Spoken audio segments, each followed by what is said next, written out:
And we are live. Welcome to another Mindset Reset Time snapshot session. My name is Sonia Kirschner. I'm also known as the Mindset Medium. I'm a success mindset coach for ambitious women who want to be emotionally free and emotionally strong to create the career, the life, the business they love. I'm coming on here in the framework of the Mindset Reset Time snapshot sessions because I want to share something really valuable with you.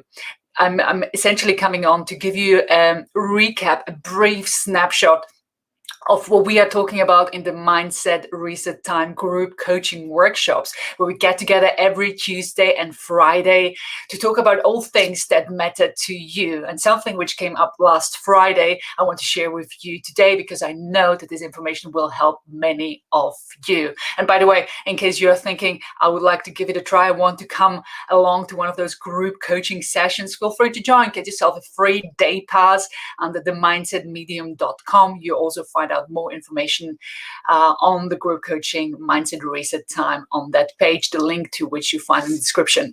Last Friday, somebody asked the question, a really important question: how do I get rid of procrastination? That was the question that was asked. Procrastination has been weighing me down. It's standing in the way. I know it's holding me back from what I really want to achieve. Yet I can't find a way to stop procrastinating. That was the question. And I know the answer to which I will give you here right now. The answer I've given that person as well. And it will empower you in the most amazing ways. So you see, procrastination is a ritual. We all have ways if you procrastinate. And let's face it, most of us have experienced procrastinating ourselves at one point in our lives. And some people struggle with procrastination more than others. But you know, if you procrastinate, that it's a ritual. Procrastination is a ritual. It's something that we do that keeps us from doing the very thing we recognize to some degree would be helpful for us. But essentially, it's a way of how we look at the world and how we think about taking that very action. And it's about us thinking that us taking the steps that would help us to achieve it are linked to more pain than not taking it. So I say it again because it may sound complicated, but essentially the reason why we procrastinate, it's about how we look at the world, how we look at what we do, and linking more pain to doing it than not doing it, right? It's a habit. Procrastination is a habit, but I think we will all agree that procrastination is a silent killer because it keeps us from achieving what we truly want for ourselves if we have habits around it. So it's a habit of taking consistent action towards achieving what we want, procrastination.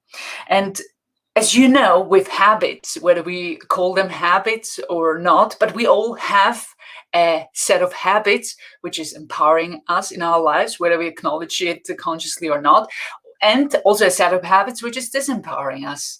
And sometimes we don't even pay attention, know it, appreciate it, that we have habits that are sometimes holding us back. And these habits work and start with what we think about, essentially, before we do anything. There is a saying which goes, sow a thought, reap an action. Sow an action, reap a habit. Sow a habit, reap a character. And sow a character, reap your destiny. So behind everything that we do lies a thought to start with. We all know it because our thinking process is essentially all about asking questions and answers, which determines about what we do, right? It's simple as that. So it's all about us identifying what habits we have in place for ourselves on a daily basis, which are serving us, and those which are not serving us. But before we go there, before we identify what it is with procrastination, let me ask you a question. What kind of habits do you have in place? What do you do every day that you would classify as empowering or disempowering? And how do you feel every day? Because let's face it, I mean, I know you will agree that when you feel strong, when you feel confident, when you feel joyful, when you feel eager, when you feel hopeful and content and passionate, you know for yourself that the action you take is completely different to when you feel negative emotion, any of the negative emotions, like despair, helplessness, stress, frustration, depression. So how we feel determines what we are willing to do, how we are willing to show up for ourselves, what we do every day on a consistent basis. So our emotions are also a habit. We have an emotional home, and most of us have rituals in place. I mean, we all have rituals in place, but most of us has ritual in place in terms of the emotional home, which is disempowering rather than empowering, without consciously paying attention, which all leads to procrastination eventually. But before we go there, let me ask you a question. And if you don't have enough time to do it within the framework of this session, play it on repeat and do it. Take the time to do it. But let's identify your emotional home. What are the 5 negative emotions you would say you experience on a daily basis? On a regular basis, so at least a few times in a week, but usually it's every day, to be honest. What are the 5 negative emotions? And it can be anything from frustration, sadness, anger, jealousy, insecurity, worthlessness, fear, despair, or even depression. So what are the 5 negative emotions of the ones I've mentioned or the many other which exist that you experience on a regular basis, but at least a few times in the week? Write it down. Write them down. And once you identify them for yourself, once you are aware of them, because it's all about awareness, personal development, and growth, right? Once you honestly identify them, are aware of them, give it some thought. Take a minute to think about what are the habits, what are the rituals I have in place to consistently feel this way. Let me give you an example. You know, I'm also passionate about the topic of mental health and mental well-being, and I run these workshops called Stop Anxiety Now, where I get together with people who are suffering emotionally because of my own experience. And I used to be an ex-sufferer in the past, so people who suffer from anxiety and depression. And I asked them, what rituals do you have in place? What do you do every day on a consistent basis that makes you depressed? And people usually look at me like, what do you mean? What do you mean? You must be crazy. What do I do? No, seriously, what do you do? How do you move your body? What are the things you think about? What are the things you focus on? What are the words that you choose to describe yourself and the way you feel? You see, most people answer, well, I usually tend to slouch down and look down, and I breathe shallow, and I don't have much passion in my voice. And I think the moment I get up in the morning and think of the day ahead, I'm expecting, so to speak, a panic attack. I'm expecting to feel helpless, and I'm expecting to feel like a victim of depression. So these are the rituals. Without these people even recognizing it consciously, they have rituals in place that make them feel a certain way, which in turn has an impact on what they are willing to do and experience every day. So what are your rituals you have in place to feel your 5 negative emotions on a consistent basis? Think about it and be honest with yourself. And the next step is to also think on the flip side. What are the empowering emotions you feel on a regular basis, at least a few times in the week, regularly? What are the empowering emotions?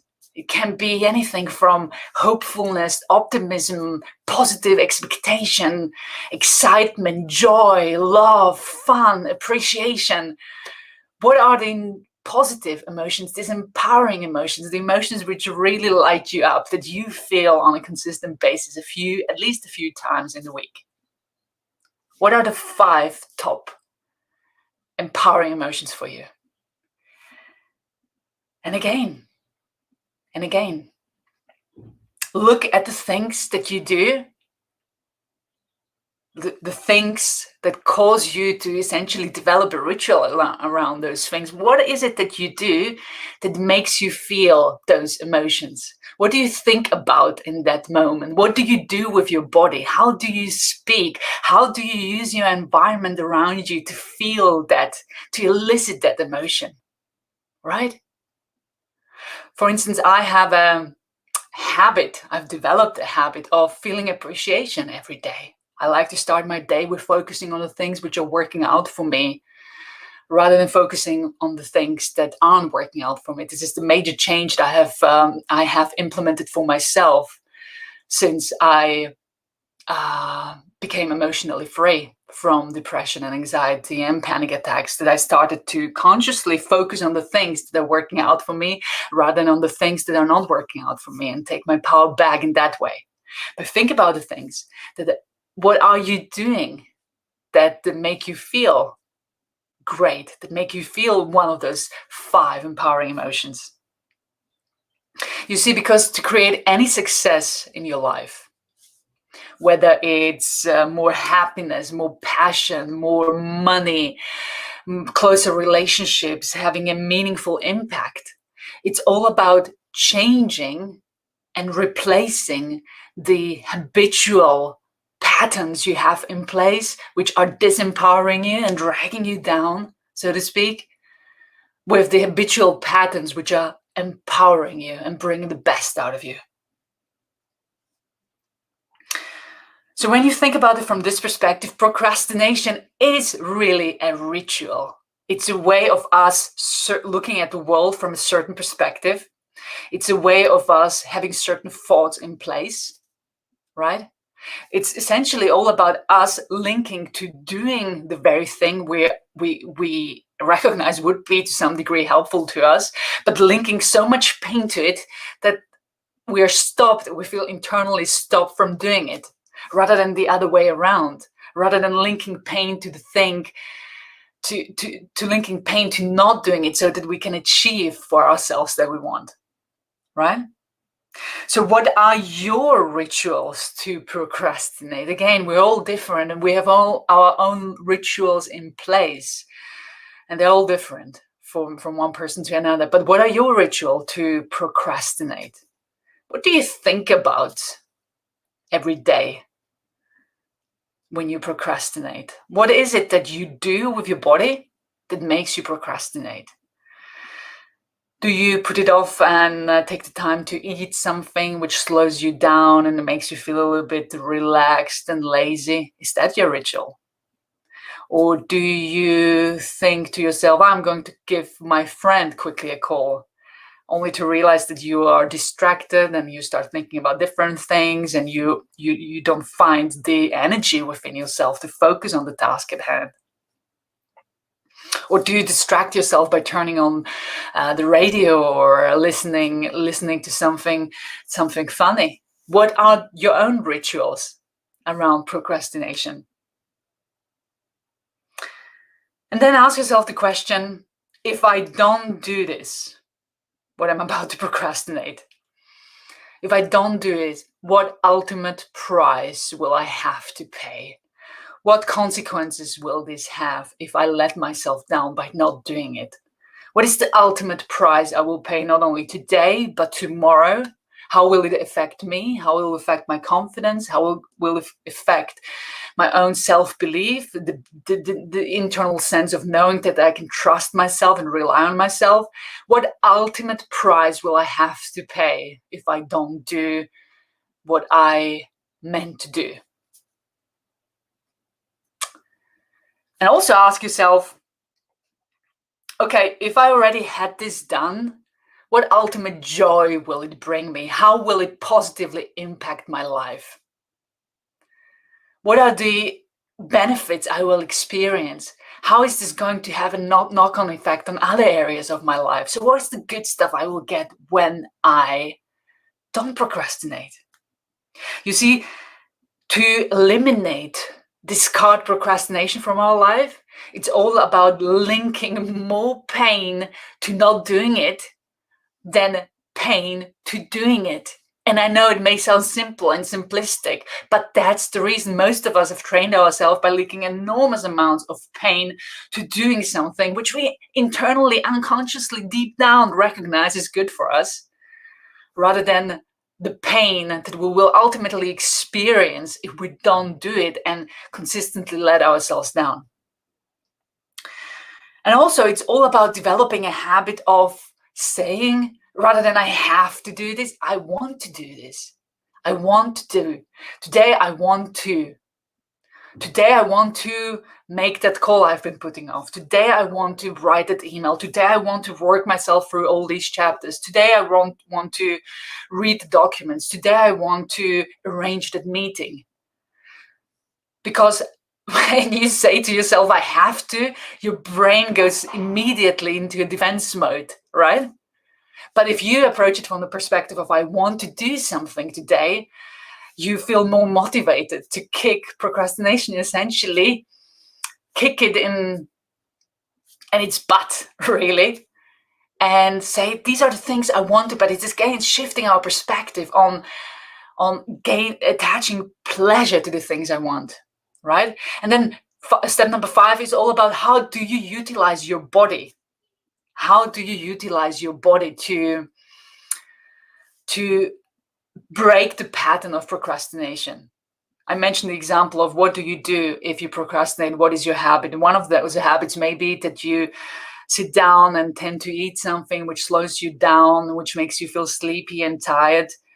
But one way you could break this, if that was the case for you, you could utilize your body to get yourself out of that state by applying a radical change to how you utilize your body, right? Your physiology has an enormous impact of how you feel. And if we want to get something done, we need to feel energized and good. So how can you break your pattern of procrastination? So just to recap the 3 exercises we have just done together. We said, you see, everything that we do, everything we do and we have a habit around doing is driven by what we think about and how we feel. And we identified that our emotional home guides our actions, whether we are taking empowering action, which is working against procrastination, or we are taking disempowering action, which supports our procrastination. And we said we all have an emotional home. We identified 5 emotions that you experience regularly that make you feel low. So 5 negative emotions. And we looked at, so what are your rituals? What are the rituals you have in place to feel that way? Okay? And when you recognize you have certain rituals in place that are making you feel negative, that are making you feel hopeless, that are making you feel pessimistic, that are making you feel frustrated, angry, depressed, stressed out, how can you interrupt that pattern? How can you interrupt that ritual? That's another question for you. How can you interrupt that negative pattern? If you recognize that you have a tendency of being too hard on yourself, which makes you feel sad, how can you interrupt the pattern? You could say something like, well, I recognize that if I move my body in different ways, that I start feeling better. So your pattern interrupt could be, okay, in that very moment, regardless of whether I feel like it or not, I get up from my desk and I go for a 5-minute walk, at least 5-minute walk. Or you may say, I turn on some music which makes me feel cheerful and good about myself, whatever it is for you. But be consciously aware of what you could do. Have these ready, so to speak, as tools for yourself, that when you are in this emotional home of feeling down, that you can do these things to make yourself feel better. And also when we looked at the flip side, the positive emotions. What are the positive emotions? 5 positive emotions you experience regularly in a week. What are they? And what are your habits you have in place that trigger these positive emotions? And I know you may say, well, I don't have a habit in place, it just happens. But think about it. Think about what you do with your body, who you speak to, what you do, how you use the environment around you. And pay attention to the things you could do to trigger these emotions, which work with the patterns interrupt.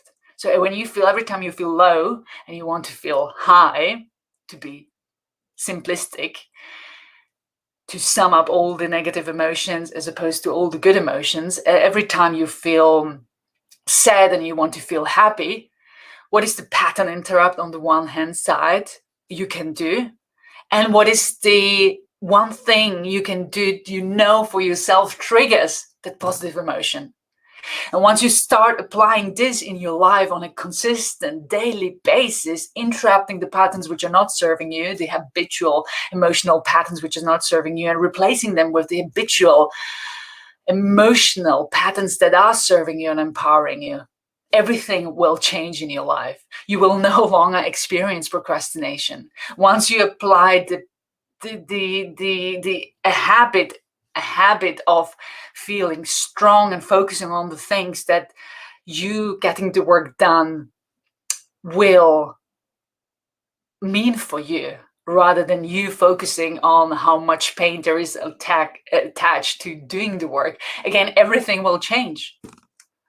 And if you are somebody who identifies yourself as suffering from procrastination, why don't you just procrastinate on procrastination, right? Put it off. You seem to be quite good at it already, so just put it off. Not today. I won't procrastinate on this very thing today. I will procrastinate on it at the end of the week, but today I need to get certain things done. It's all about shifting your mindset. So I hope you have found this helpful. I hope you have found this brief mindset reset time snapshot session helpful. I wanted to share with you what we spoke about last week on Friday in the in-depth group coaching conversations. And I hope you found this helpful. Please share this information with anybody you think would benefit. And let's face it, we all procrastinate from time to time, right? But we can change it. Feel free to come along to one of the group coaching sessions, the lengthy sessions, where you can join and ask anything that is important to you. And I coach you through any challenges you may have live. Running these group coaching sessions are running every Tuesday at 2 p.m. and every Friday at 10 a.m. GMT. Get yourself a free day pass under themindsetmedium.com. I hope to see you at one of the upcoming sessions. For now, work yourself through the exercises again. Take the time you need to think about and reflect on how you're holding yourself back, on your habitual patterns, and how you can kick, quite literally, procrastination in its butt forever by developing new habits. So thanks for joining in. Live strong, live with passion, develop habits that serve you rather than be consumed by habits that are dragging you down. Thanks for joining in, everybody. Have a great day, and I hope to see you at one of the Mindset Reset Time group coaching sessions. Bye for now.